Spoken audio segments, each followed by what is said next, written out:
Welcome to Muthamizh TNPSC பயிற்சி நிலையம் குகை சேலம். ஸோ தற்போது நாம் பார்த்தீங்கன்னா ரிவைஸ்டு சிலபஸ் டிஎன்பிசி விட்ட பிறகு ஸோ அதுக்கான வீடியோ தொடர்ச்சியாக நம்ம பார்ப்போம். நான் சொல்லியிருந்தோம் முன்னாடி வீடியோவில்.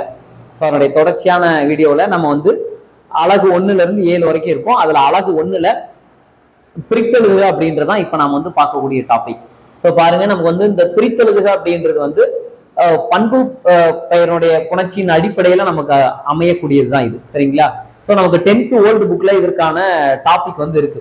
ஸோ இப்போ புணர்ச்சினா முதல்ல என்ன அப்படின்னு பாத்தீங்க அப்படின்னா, புணர்ச்சி என்பது நமக்கு நிலைமொழியும் வருமொழியும் புணரும் பொழுது மாற்றம் ஏற்பட்டால் அதுவே புணர்ச்சி.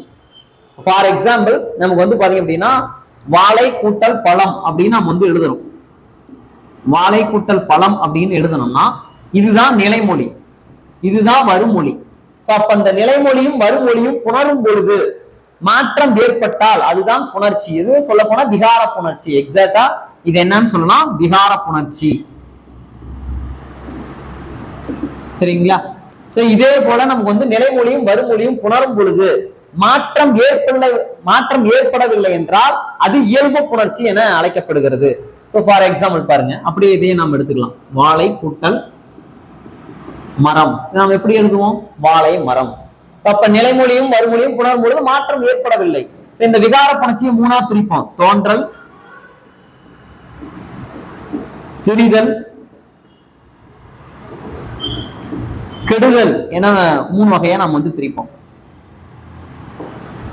தோன்றல், திரிதல், கெடுதல் அப்படின்னு சொல்லிட்டு நாம் சொல்லுவோம். சோ இப்ப நம்ம ஃபார் எக்ஸாம்பிள் நாம இதை எப்படி எழுதலாம் அப்படின்னா, கற்சிலை என்பதை நாம எவ்வாறு எழுதுவோம்? இதை நம்ம பிரிச்சு எழுதணும் இல்லையா? பிரித்தெழுதான பார்த்துட்டு இருக்கோம்.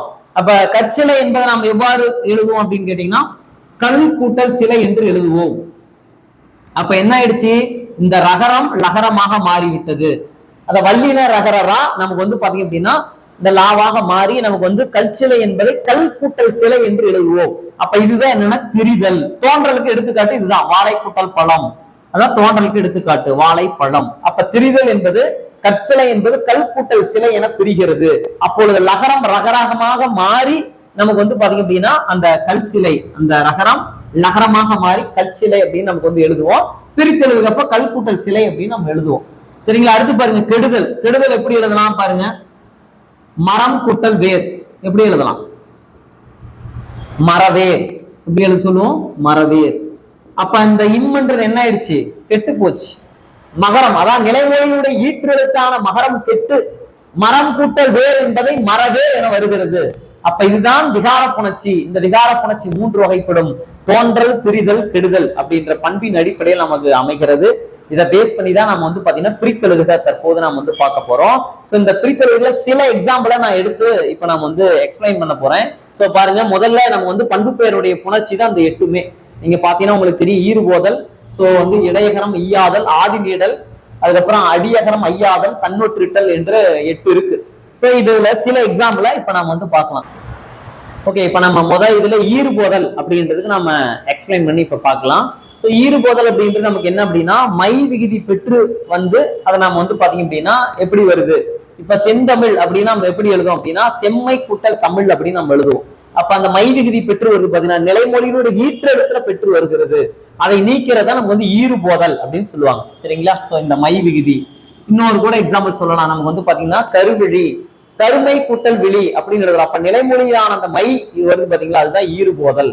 அப்படி ரொம்ப எளிமையானது நம்ம பாக்குறது. அடுத்து பாருங்களேன், 2வது இடையகரம் ஈயாதல் அப்படின்றது. சோ அடுத்த எக்ஸாம்பிள், சோ பெரியன் அப்படின்றது இருக்கு நமக்கு. இந்த பெரியன் என்பதை நம்ம எப்படி எழுதுவோம்னா பாருங்க, பெருமை கூட்டல் அன் அப்படின்னு நம்ம எழுதுவோம். அப்ப ஈறுபோதல் விதிப்படி மை விகுதி பெற்று வருகிறது. அடுத்து பாத்தீங்க அப்படின்னா நாம அந்த மை விகுதியை நீக்கிட்டு எழுதுறப்ப பெரிய கூட்டல் அன் அப்படின்னு நம்ம எழுதுவோம் இல்லையா? சோ அதுக்கப்புறம் பாத்தீங்க அப்படின்னா இதுல பெரிய கூட்டல் ஈ கூட்டல் அன் அப்படின்றது இதுதான் இடையகரம் ஈயாதல் விதிப்படி.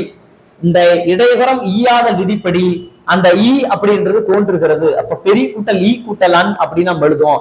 இதை சேர்த்து எழுதும் பொழுது உடல்மே உயிர் ஒன்றி வருவது இயல்பே அப்படின்ற விதிப்படி இந்த ஈ ஆனது, அதாவது பெரியன் அப்படின்னு நம்ம எழுதுறோம் இல்லையா? சேர்த்து நம்ம கடைசியா இது எப்படி எழுதுவோம்? பெரியன் அப்படின்னு எழுதலாம். இதுதான் கரெக்ட். அதான் நீங்க ஆரம்பத்தில் எழுதியிருக்கோம். அப்ப இந்த பெரியன் அப்படின்றது என்ன ஆகும் அப்படின்னா, இந்த யா, இந்த எகரமானது நமக்கு பாத்தீங்கன்னா ஈ கூட்டலா அப்படின்னு வரும். சோ அப்ப வந்து பாத்தீங்கன்னா பெரியன் இதை நம்ம எப்படி எழுதுவோம் அப்படின்னா யாவ ஈக்குட்டலா யா அப்படின்னு நம்ம சொல்லுவோம். அப்ப பெரியன் அப்படின்னு நமக்கு வந்து வரும். சோ இதான் நமக்கு வந்து பாத்தீங்க அப்படின்னா இடையகரம் ஈயாதல் விதிப்படி இந்த எக்ஸாம்பிள் எப்படி அப்படின்றத நாம் வந்து பார்த்தோம். ஸோ அடுத்து நம்ம வந்து பார்க்கக்கூடிய இந்த ஆதி நீடல் அப்படின்றது வந்து பார்க்குறோம். ஸோ அதுக்கு ஒரு எக்ஸாம்பிள் நமக்கு வந்து பார்த்தீங்க அப்படின்னா பாசிலை அப்படின்னு இருக்கு. இந்த பாசிலை நம்ம எப்படி பிரிச்சு எழுதுவோம் அப்படின்னா பசுமை கூட்டல் இலை அப்படின்னு நம்ம வந்து பிரிச்சு எழுதுவோம். அப்ப என்ன ஆகும், இந்த மை அப்படின்றது ஈறுபோதல் விதிப்படி மை கெட்டு போயிடும். கெட்டு போயிடுச்சு அப்படின்னா நம்ம வந்து பசு கூட்டல் இலை அப்படின்னு நம்ம வந்து எழுதுவோம். இந்த பசு கூட்டல் இலைய நமக்கு வந்து பாத்தீங்க அப்படின்னா அது எப்படி வந்து பாசு கூட்டல் இலை, அதாவது வந்து பாத்தீங்கன்னா நிலைமொழியுடைய முதல் எழுத்தானது ஆதி நீடல் விதிப்படி அதான் பார்த்துட்டு இருக்கோம். அப்ப ஆதி நீடல் விதிப்படி நமக்கு இங்க என்னவா மாறும் அப்படின்னு கேட்டீங்கன்னா இந்த பாசு அப்படின்றது நமக்கு வந்து இப்பு கூட்டல் ஆ அப்படின்னு மாறும்.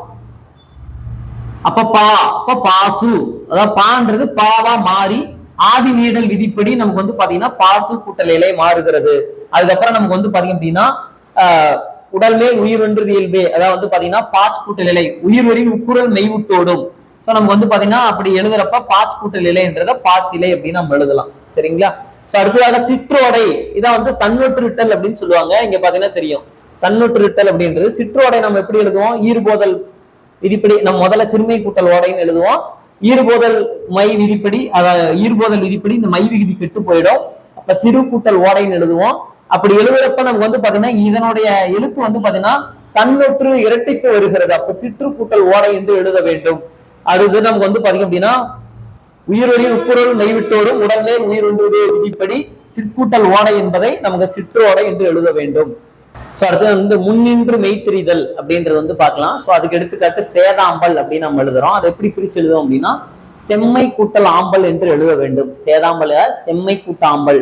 அப்ப ஈறுபோதல் விதிப்படி மை கெட்டு நமக்கு வந்து செம் கூட்டல் ஆம்பல் ஆயிடும். இந்த மை வந்து போய் செம் கூட்டல் ஆம்பல் அப்படின்னு வரும்.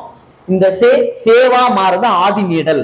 இந்த சே அப்படின்றது நமக்கு வந்து பாத்தீங்கன்னா சேவா மாறுது அப்படின்னா அதுதான் ஆதி நீடல் விதிப்படி நமக்கு வந்து சேம் கூட்டல் ஆம்பல் அப்படின்னு மாறுகிறது. முன்னின்ற மெய்தெரிதல் அப்படின்னு சொல்றாங்க. முன்னின்ற மெய்தெரிதல் அப்படின்றது என்ன ஆகுன்னா நிலைமொழியினுடைய நமக்கு வந்து பாத்தீங்க அப்படின்னா ஈற்றெழுத்து மகரமானது வந்து பாத்தீங்க அப்படின்னா தகரத்தோடு நமக்கு தெரிந்து சேக்கூட்டல் ஆம்பல் என பிரிந்து பிறகு சேதாம்பல் உடல்மேல் உயிரின்றது எப்படி சேதாம்பல் என மாறுகிறது. அடுத்து பாருங்க நமக்கு வந்து பாத்தீங்க அப்படின்னா இனம்பிகள் அப்படின்றது பார்க்கலாம். சோ கருங்குயில் எப்படி எழுதுவோம், கருமை கூட்டல் குயில். அப்ப ஈறுபோதல் விதிப்படி மை கெட்டு கரு கூட்டல் குயில் என மாறுகிறது. பாத்தீங்கன்னா உங்களுக்கு தெரியும். இதுல இது நிலைமொழி, இது வருமொழி. வருமொழியுடைய முதலெழுத்து என்னவாம இருக்கிறது நமக்கு சோ வந்து பாத்தீங்க அப்படின்னா ககர வரிசையில இருக்கு. அதாவது கா குயில் அப்படின்னு இருக்கு. இந்த கூ வந்து என்னவா மாறும்னா தனக்கு இனமான நமக்கு வந்து பாத்தீங்கன்னா ஞா இல்லையா. சோ இதெல்லாம் நம்ம என்ன சொல்லுவோம், இணை எழுத்து அப்படின்னு சொல்லுவோம் இல்லையா. இணை எழுத்து அல்லது நட்பெழுத்து அப்படின்னு சொல்லுவோம். அப்ப அந்த கான்றது காவா மாறி நமக்கு வந்து ஞாவா மாறி நமக்கு வந்து கருமூட்டல் குயில் எப்படி எழுதும் அப்படின்னா கருங்குயில் என எழுத வேண்டும். சோ அந்த கூன்ற நமக்கு வந்து வல்லினம்ன்ற நமக்கு வந்து பாத்தீங்க அப்படின்னா எழுத்தான அந்த கா கூ அப்படின்றது தனக்கு இனமான ஞா அப்படின்ற வரிசையில வந்து எழுதுறப்ப அது வந்து மெல்லினம். ஸோ பெரும்பாலும் இணை எழுத்து என்பது மெல்லினத்தை தொடர்ந்து வல்லினம் வர வேண்டும்.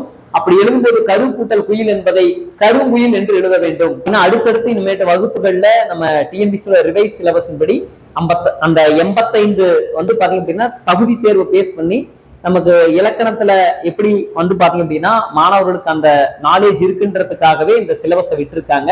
ஸோ தொடர்ச்சியாக நம்ம வீடியோ வந்து நாம் வந்து பார்ப்போம். ஸோ அனைவருக்கும் இனிய தமிழ் புத்தாண்டு நல்வாழ்த்துக்கள் அப்படின்ற சொல்லி நம்மளுடைய வந்து பாத்தீங்கன்னா முத்தமிழ் டிஎன்பிசி பயிற்சி நிலையத்தை குரூப் 4க்கான அண்ட் வந்து பாத்தீங்கன்னா குரூப் 2க்கான அட்மிஷன் வந்து போயிட்டு இருக்கு. ஸோ நன்றி, வணக்கம்.